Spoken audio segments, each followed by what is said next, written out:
Assalamualaikum warahmatullahi wabarakatuh. Kembali lagi dengan saya Sera Ulan Islami. Di sini saya akan melanjutkan bab 4, yaitu Syariah Aswaja An-Nahdiyah pada buku Ahlussunnah wal Jamaah LTN NU Jember. Pada bab 4 ini pertama-tama dibahas bahwa Al-Quran dan Al-Hadis diturunkan secara bertahap atau berangsur-angsur.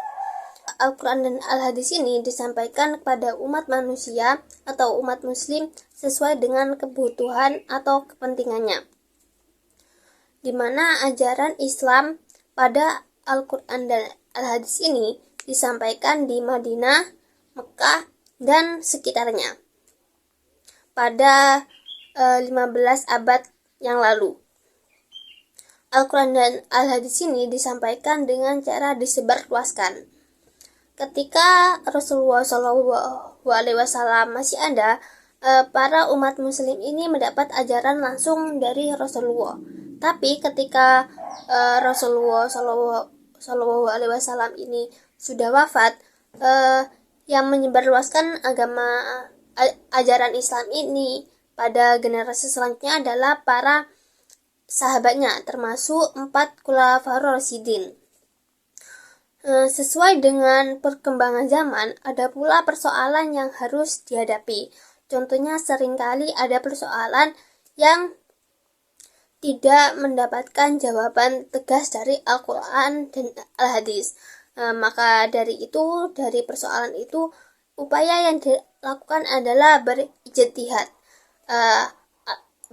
Apa itu berijtihad? Ijtihad adalah menentukan dan menetapkan ajaran Islam yang baru, tapi tidak menyesatkan. Ijtihad sendiri adalah cara untuk menyelesaikan persoalan yang saya sebutkan sebelumnya.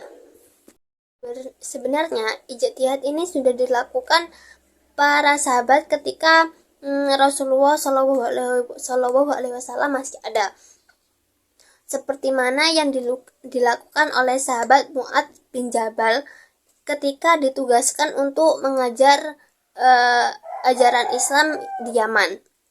Setelah masa-masa para sahabat, kegiatan ijtihad ini sering dilakukan oleh ulama para ahli ijtihad atau yang bisa disebut mujtahid. Para tokoh ini tidak hanya melakukan ijtihad sendiri, tapi mereka mampu menciptakan pola pemikiran atau manhajnya sendiri. Sumber pokoknya adalah ajaran Islam yang bersumber dari Al-Quran dan Hadis. Pola pemahaman ajaran Islam melalui ijtihad dari para mujtahid itu disebut dengan mazhab. Adapun mazhab pada bidang fiqh yang berpengaruh bagi umat Islam ada sebanyak 4 mazhab.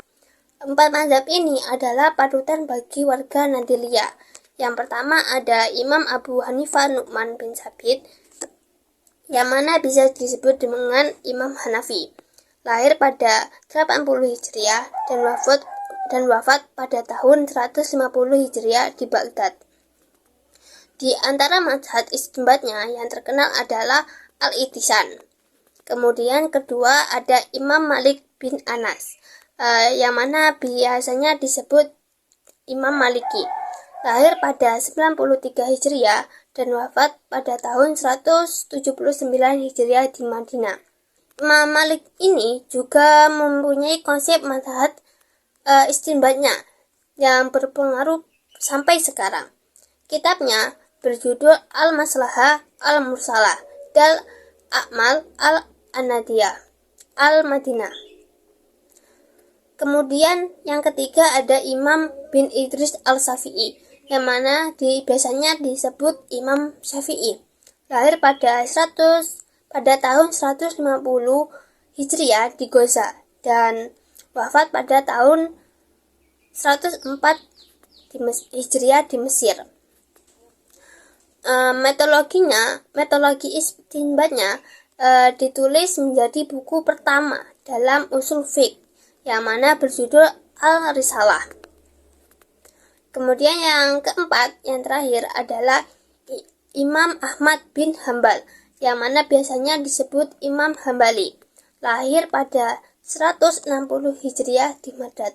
untuk wafatnya tidak diketahui. Imam Ahmad bin Hambali ini mewariskan sebuah kitab hadis terkait dengan hukum Islam, yang mana berjudul Musnad Ahmad. Kenapa memilih 4 mazhab itu?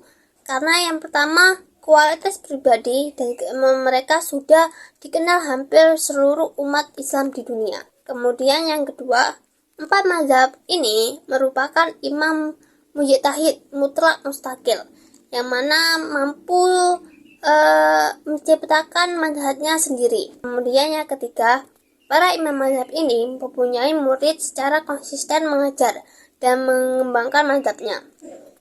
Kemudian yang terakhir adalah ternyata para imam mazhab ini mempunyai mata rantai dan jaringan intelektual di antara mereka. Jadi memudahkan mereka untuk menyebarkan manhajnya. Begitu. Sekian dari saya, jika banyak kurangnya mohon dimaafkan. Wassalamualaikum warahmatullahi wabarakatuh.